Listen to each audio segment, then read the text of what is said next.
Hello chess friends and welcome to the Out of Chess channel and welcome back to our best chess games of all time series. So in this series we're following the best of the best chess games that have been ever played in chess history, and today I've decided to show a really wild attacking game played by two legends of the sport, played by Vassily Ivanchuk against Alexei Shirov. So the game was played in 1996, and you know, back in the 90s both of them were really incredible. Both of them really were wild attackers. Combined I think with Garry Kasparov, they were really the most attractive players.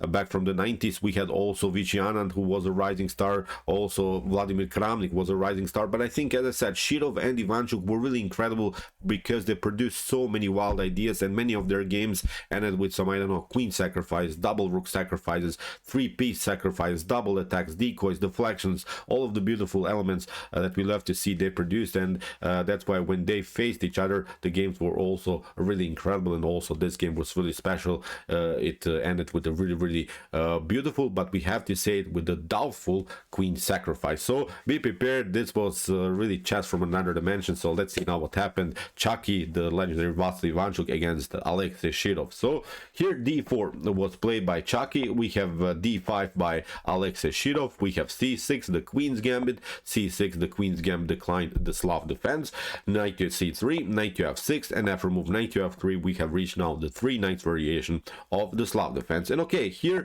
we have again the Semi-Slav defense that was played by Alexei Shirov. Yesterday we have covered a beautiful gameplay by Stockfish 15 with the black pieces, where Stockfish destroyed its opponent with really some wild tactical ideas with the black pieces in the Semi-Slav defense. If you're interested more into the Semi-Slav, you can also check out the game from yesterday. So here after move e6 we have now the move bishop to g5, attacking now the knight, and there is now really already sort of a tension. We have here the pin, we have already some dynamics in the center of the board, the knight is controlling the d5 square, so basically it's now a battle for this one square for the beautiful d5 square. So we have now d takes c4, and you see here Alexei Shirov is already creating sort of an imbalanced pawn structure. This is now an accepted line, and you see now after move d takes c4 you have to grab now the center. You will have your dominant position in the center of the board, you will have your 2 versus 1 situation against this pawn on e6. But on the other hand, we have to say it, black has also some fun. Black has here a really wild attack. Black has here a pawn majority attack with storming with these 4 pawns against these 2 lonely pawns of white here on the queen side. So it becomes really a wild and balanced game, and of course we have to say it still with this beautiful pin with the bishop against the knight. So we have here now e4 immediately. We have b5. Alexei Shirov hangs on to this pawn on c4, and now the fun starts. We have here e5. You see, it seems so in this particular line, this is now the so-called Botvinnik variation of the Semi-Slav defense. After move e5 it seems so that you lose a piece, but actually the game is becoming just more wild, because now black has to play now the move h6, bishop to h4. Now after move g5, okay, now there is no pin, now black needs to be challenged like this. Knight to g5 has to be played in order to continue with our pin here against the knight, and after h takes g5, bishop to g5, this is still main line, so no one made a mistake or inaccuracy or something. This is perfectly fine for both sides, and also the engine gives here equal chances. Now white grabbed some pawns, had still this pin against the knight, lost of course the minor piece, but eventually now the knight is hanging, so white will get his piece back. So here after move bishop to g5 we have knight from b to d7, and what you don't want to play now is of course to take with the bishop to f6, knight to f6, e takes f6 leads into bad position for white. The pawn is here weak, it will be taken, and after a couple moves bishop to d6 is going to happen. Black is continuing the game with the bishop pair, so this is not working. So that's why after move bishop to g5 here and knight to d7 you have to take out now with the pawn. But the problem I think with this recapture with the move e takes f6 is that you have blocked out your own bishop a little bit, and although we have to say it, you have here sort of a 4 versus 1 situation, or maybe 4 versus 2 on the king side. It's really hard to make here progress, because black is not going to castle on the king side anyway, so you don't have fun here by pushing the pawns on the king side, and black is simply waiting. Black waits here maybe this pawn even to march to h7, but black will simply play blockade and will not allow you to create some madness here on this side of the board. On the other hand, black could now of course push some ideas here, a6 c5 or maybe even b4. So now when black has stopped a little bit here the progress of whites on the king side, black is trying now to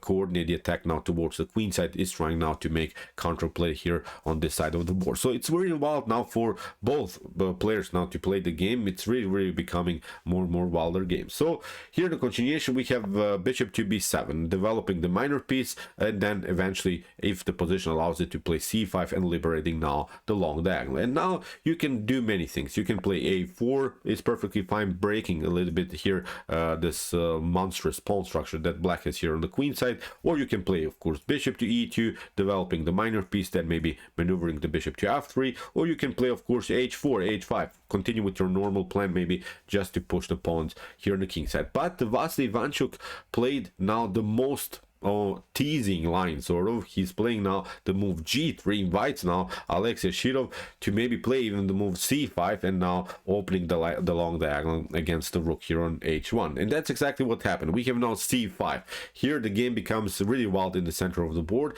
Now d5 was played by Vassily Ivanchuk, and the problem is now if you take e takes d5, then queen to e2 is winning the game. You have to bring now the bishop in between in order to not getting checkmated, so it's a game over here for black. So that's why after move d5, the only good move is now the move queen to b6. The problem for white is of course, even if you try here d takes e6, it comes of course with a beautiful tempo, still the queen can recapture. So that's why this maneuver queen to b6, queen to e6 is very important now in the game. So after move queen to b6, here Vassily Ivanchuk continues with bishop to g2. He's now competing against this bishop on b7. So we have now a queenside casting, and what you could also do here in this position is maybe the move b4, but I wanted to show really a beautiful tactical line that could happen if your opponent is playing maybe the move b4. There is now a really very wild tactical shot. Maybe you can pause the video and try to see now the best continuation. I'm not saying this continuation is immediately winning for white, but that's in my opinion the best way here to proceed. So just take your time and think about this position a little bit more. This wasn't played in the game, but I wanted to show really this wild idea.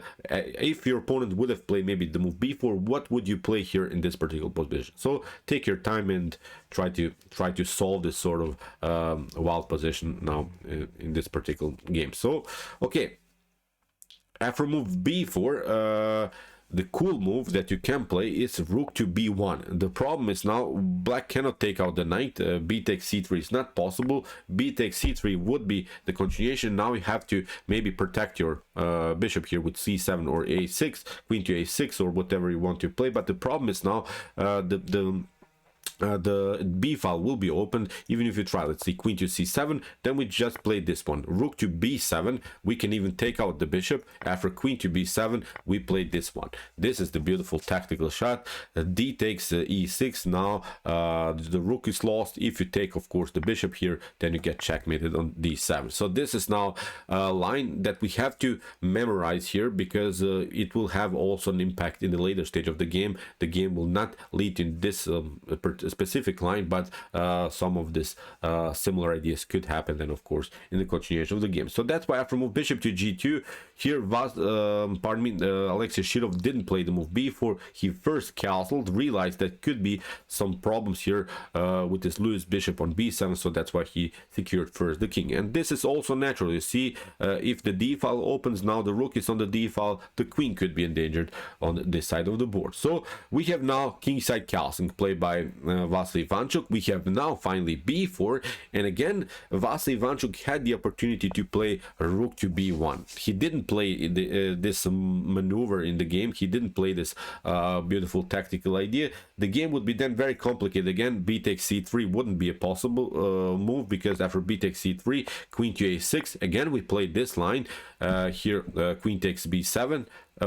Could be of course black continuation. Now we play d takes e6 again. You have to remove the queen here from this long diagonal, but actually we're not taking now the knight on d7. We're just playing here e7, and the rook or the bishop is lost. This is a beautiful diagonal for the light square bishop. Will probably then in the later stage of the game play a battery. The king is naked here, so it's again completely lost game here for black. So you see, after move b4, again Chucky missed maybe play the move rook to b1 here to just allow maybe this this lost knight on c3, but then eventually to open the position on the b file. Here in the continuation, after move b4, Vassily Ivanchuk played knight to a4. It comes, of course, with a threat against the queen to b5. Now we have a3 here. Vassily Ivanchuk is trying maybe 8xb4, and then to open the a file here, targeting the weak a7 pawn. So we have now e takes d5, and this was now maybe the first inaccuracy that was played by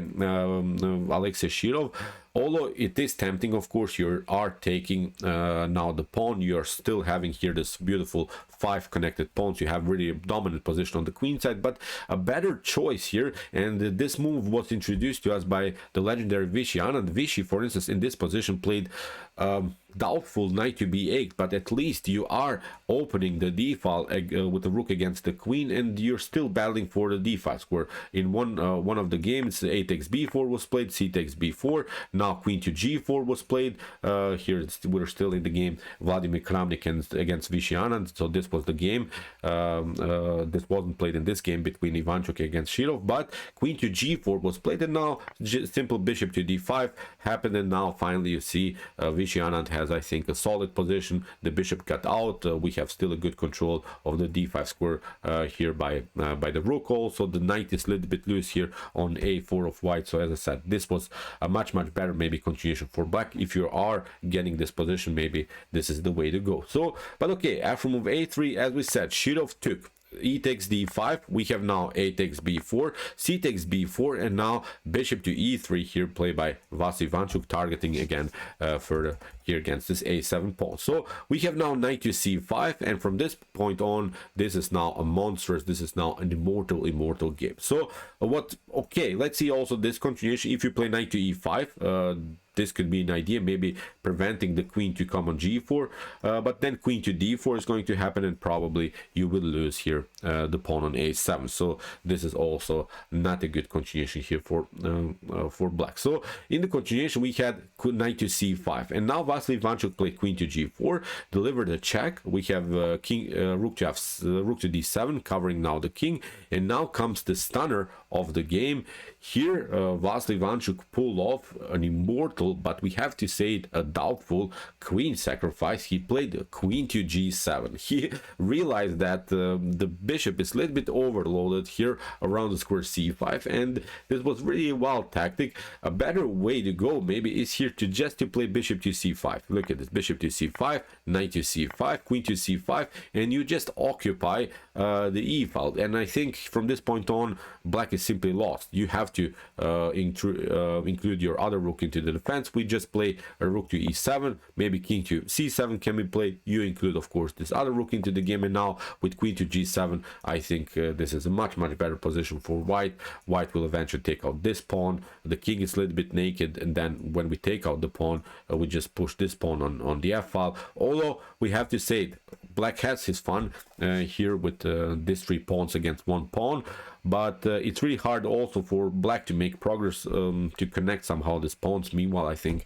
white should be faster in this attack. Okay, this was one way to go, but Chucky wouldn't be Chucky if he wouldn't play, of course, the most attractive way. He played now queen to g7, sacrificed now a queen, and what should we do here? Here Alexei Shirov accepted the challenge, played now bishop to g7. We have now f takes g7, the rook is hanging, you have to play rook to g8, and now of course this was the main goal. We can take out now also the knight, because the bishop is not anymore on this long diagonal. So after move knight to c5, now many things can be played. For instance, the engine likes here more black's position, and there is a game in the database. Magnus Carlsen, for instance, reached this position with the black pieces, and Magnus played now a very interesting rook to g7. He just took this annoying pawn and allowed his opponent to take out maybe the rook, or maybe take out the bishop, to maybe continue the pressure here on this diagonal. So here also what I found in the database is this idea, and that's exactly the suggested move by the top engine Stockfish 15. So Stockfish suggested this line, rook to c7, but Alexei Shirov played a doubtful d4 move, and he allowed now actually Vassily Ivanchuk to take out the bishop or the rook here. But the problem is now I think that this long diagonal got open, and this was now the stunning idea here. So the problem, as I said, is this bishop pair that's targeting towards the queen side. Many things can be played here. As I said, even in this position there are winning games for black, winning games for white, so it's a wild position, and that's exactly what these two guys wanted to play back in the 90s. Many of their games were simple like this, with maybe some doubtful tactical ideas, but then with some wild tactical sequences. So after move d4, here bishop to b7 was played by Vassily Ivanchuk. We have rook to b7 and now knight to b7, and the problem I think in this position is if you take now with the queen here the knight on b7, then you get this one, bishop to d4, and white can hang on to this annoying pawn on g7. So that's why here you cannot also take out the bishop. D takes e3 is not working because you get knight to d6, the fork. So that's why here Alexei Shirov played queen to b6. He continues his pressure. He's not allowing this bishop to come into the game, and now Vassily Ivanchuk simply took bishop to d4. We have queen to d4, but now after rook to d1, here the position is about equal, so Alexei Shirov defended this position, which is perfectly fine. So he I think has at least a draw here. Now he makes a huge mistake. He took now here the pawn on b2. A better idea is just to play queen to g7 to take out this pawn, and then the game leads into this, a rook to a7. You can maybe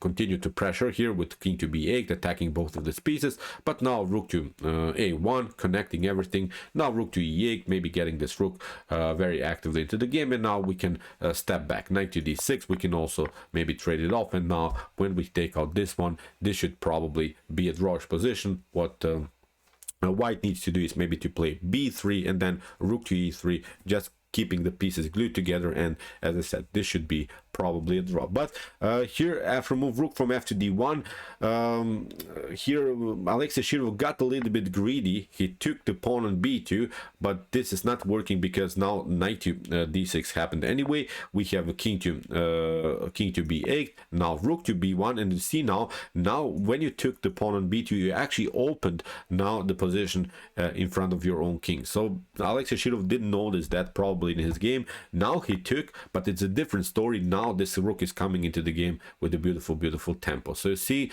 how chess can be cruel. King to c7 was played. We have a rook to a6. We have rook to b8, getting the rook into the game, but now rook to a7, deflecting the king from the defense of the rook. Maybe there were also some other ideas. I'm really not sure, but in my opinion, this was the crucial mistake, to take out the pawn, allowing this rook to come into the game. So we have here rook to b8, now rook to a7, we have king to d6, and now finally we have this endgame. We have two rooks versus the queen, and from this point on it's really tough to play the game because white's king is perfectly fine. White's king is secured, and there is this weakness. If we would take out this pawn, for instance, if we double up rooks on the c file, then we will take out this pawn, and then eventually we'll also double up rooks maybe on the 7th rank or wherever this pawn is moving. We'll just double up the rooks, and then we can take out, I think, also another pawn.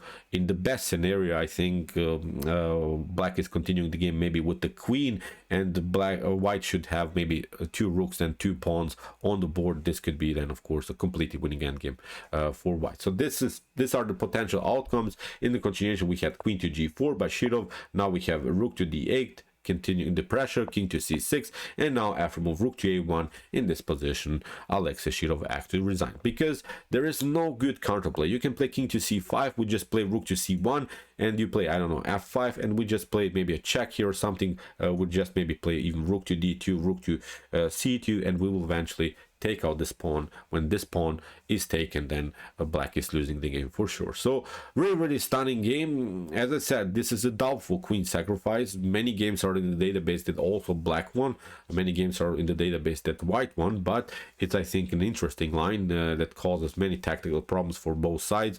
Of course, Vassily Ivanchuk probably knew also some other outcomes. of this particular line, but he wanted to probably spice up the game like he used to play the game, and how still he's playing the game, because still these days I think if Vassily Ivanchuk or Alexei Shirov are having their day, you'll probably get destroyed in a wild tactical way, and probably you will be part of their immortal game. So okay, I hope that you enjoyed this tactical beautiful game. If you want to see more sharp attacking games like this, check out my comment chess games, the best chess games of all times. Here's also the link, and if you like this content, don't forget to subscribe to my channel. See you soon with some more videos, and what to say, chess is the best, of course.